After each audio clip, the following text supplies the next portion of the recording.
Below us you've got Greater Phoenix, but I've climbed up several hundred feet along the side of Camelback Mountain, clinging on as it were. Here you've got the rear end of the camel and the hump, and over here in what should be the camel's neck, we have a medieval castle, of course, and not any medieval castle. A wonder of a home that was built over the course of the last 12 years by local dentist Mort Copenhaver, who was driven to create, well, you know, every man wants his home to be his castle. He was driven to create an extraordinary piece of architecture, building, something unique. Everyone who comes to Phoenix wants to take a look at it. It took him years. When he first got the lot, nobody else wanted it because you couldn't build on it. You had to basically terrace it off, and that took him years to do. Numerous accidents, much work, and much of the work that he did here, he bartered for with his patients, or he got equipment at auctions. Very resourceful fellow. But look at the vastness of this place and how steep the climb.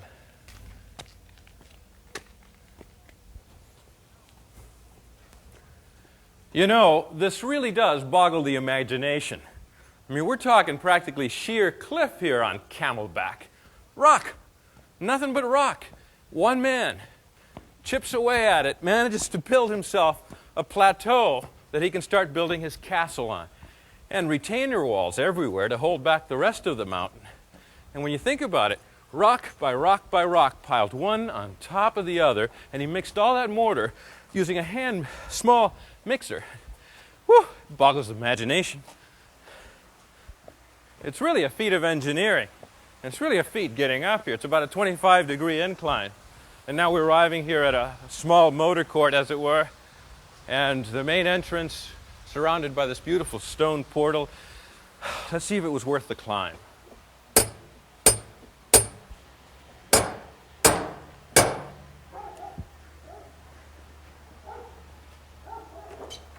Well, Bob, come in. I've Mort. been expecting you. Hi. I can't believe you built this place, rock by rock, all by yourself. How'd you like that driveway? It's extraordinary, yes, absolutely.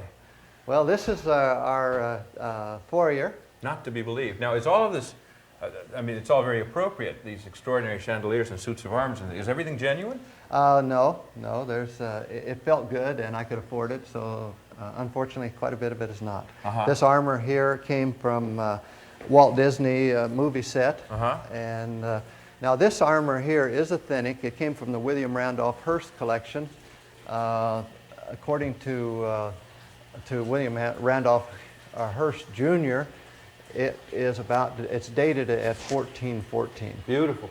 And it's a match set of man and horse armor. Now, the stonework continues, these wonderful arches here. These arches were put in so that we would have enough strength there for a heliport on the roof. So you can land a helicopter on the roof? Yeah, it's stressed for that. Wonderful. This is spectacular. The views are stunning.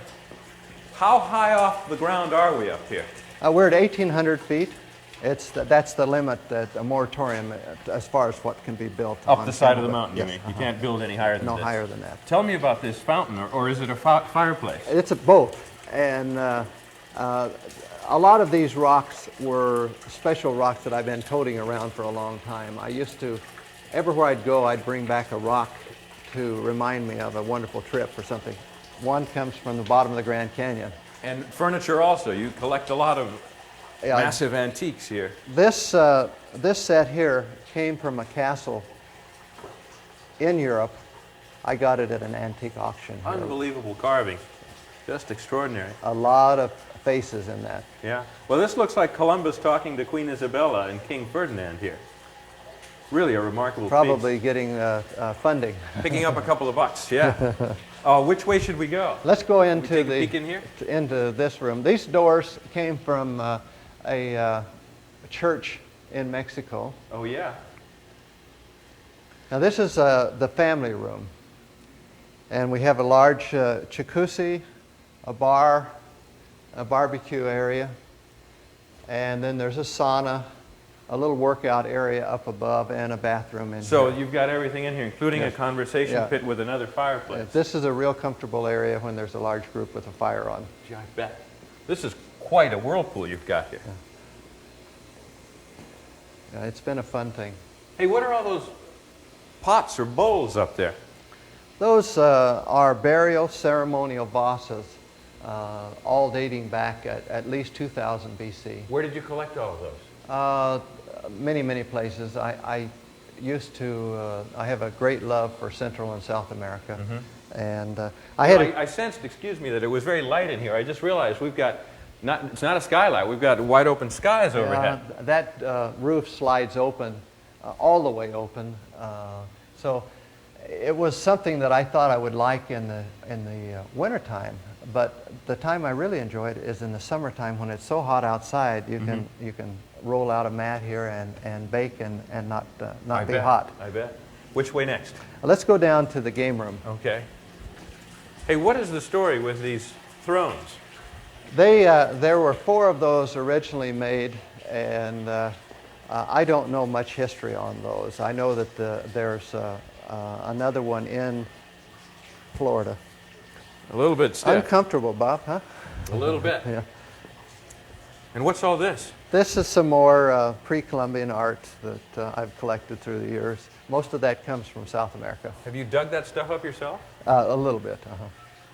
Now, you've changed over to another type of stone here. Yeah, this stone here is mineral-carrying quartz, and it keeps me humble. I made some bad investments in gold mines and so on, and this is part of the rock from there. A little fool's gold.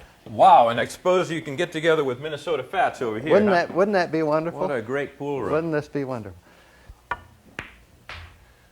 That does it. Can I get you a cool drink? You bet. Okay, in order for that to happen, you've got to find the dungeon. The dungeon. I thought we were, well, this is the pool room. Now, the dungeon would be at the lowest point in the castle, right? It's in this room someplace. Oh, it is? Yes. Secret buttons, not there. Those are thermostats. Here it is. You found it. Yeah. Now, this is something else. It's kind of spooky down here. And you know, Bob, I didn't think I was into castles, but in a high school woodworking project, I made this record cabinet. So obviously, in looking back, I must have been interested in that type thing. With the carved head of a knight in armor, yes. Now, here we've got a lot of stone walls, but really the concrete slab overhead is pretty striking. That's a foot and a half thick. Why so thick? Double concrete. And it doubles as a bomb shelter. It doubles as a bomb shelter? Yes. Oh, okay. Now, what is this part of the mountain? Is that why there's stones It's all the rock from the mountain, but this is the foundation of the house that's above here. And so it's from 10 to 20 feet thick. Lots of weight. And all these musical instruments that are hanging and suspended in these little niches here? Those were of interest to me when I was a kid. Oh. Well, that's quite a back bar you've got there. Yeah, this crystal I've had for about 20 years. It was from a jewelry store that went out of business, and I've held on to all of this. In fact, I'm real big on salt shakers. You wouldn't need about 50 of them, would you? How about ashtrays? A lot of the stuff in the castle here you have bought at auctions and businesses that were going out of business. 5 cents on the dollar. Really? Yeah. Mm-hmm. Well, good for you. You know, Bob, I don't have any ice here. We're going to have to go to the kitchen. Okay.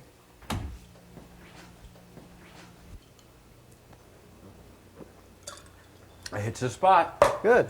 How'd you figure out what kind of a kitchen to put into a castle?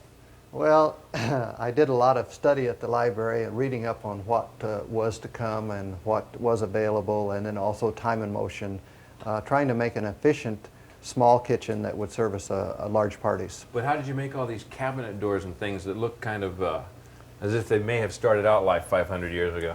Oh, the wood was well-aged wood, and so just putting it into place and building our own cabinet doors and so on, it looks good, I think, don't you? Yeah, it's fantastic. Well, what's that way? Okay, let's go to the bedroom wing. Each one of these bedrooms, Bob, has its own entrance, has its own bathroom, and its own balcony. Wow, look at this place. Now this is something else. A round bed, a whole mural of what, the Swiss Alps? Swiss Alps. Mirrored walls and this incredible lighting fixture. Yeah, each one of my children were allowed to create their own bedroom. Really? And what an extraordinary view they get from the balconies, huh? Isn't that beautiful? Oh boy, so nice and sunny out here. Now, Well, how about the master bedroom? You bet. Okay. Lead the way. All right. I love the stone walls, though.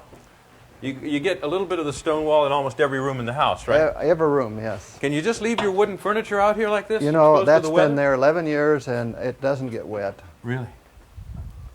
Oh, I love this green. What's that? And this is a Murphy bed. They're neat.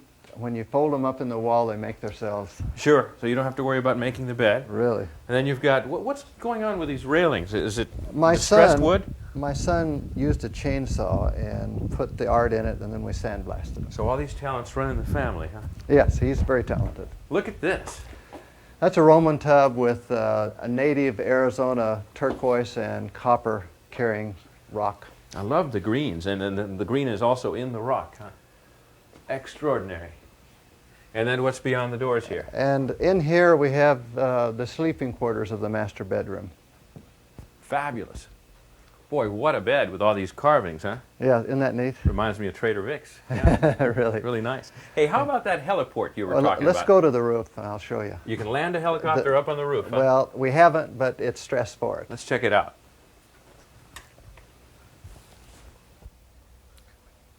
What an incredible place to live, boy. You can really play King of the Mountain up here, can't you? Really. But isn't it just too much house? Isn't it too huge? Yes, Bob, it really is. It was more fun creating it than maintaining it. What's in Keeping the things- future for the castle? Well, if all goes according to plans, Mhm. the Castle Foundation is going to acquire the castle and then open it for tours. What will the foundation do? Is it a nonprofit foundation? It's a nonprofit foundation of 9 years, and it will raise money for underprivileged children who need orthodontics. Oh, that's a very good idea. So you'd actually raise money by running tours through here. Yes. And it would all go, yeah, that's very, very nice idea. How would any of our viewers who might be interested learn more about that? Well, if they would write to the Castle Foundation in care of 5050 Red Rock, we'll be glad to answer their questions and let them know how they could help us. Mort, thanks a lot for letting us take the tour. Good It's luck been to a you. pleasure.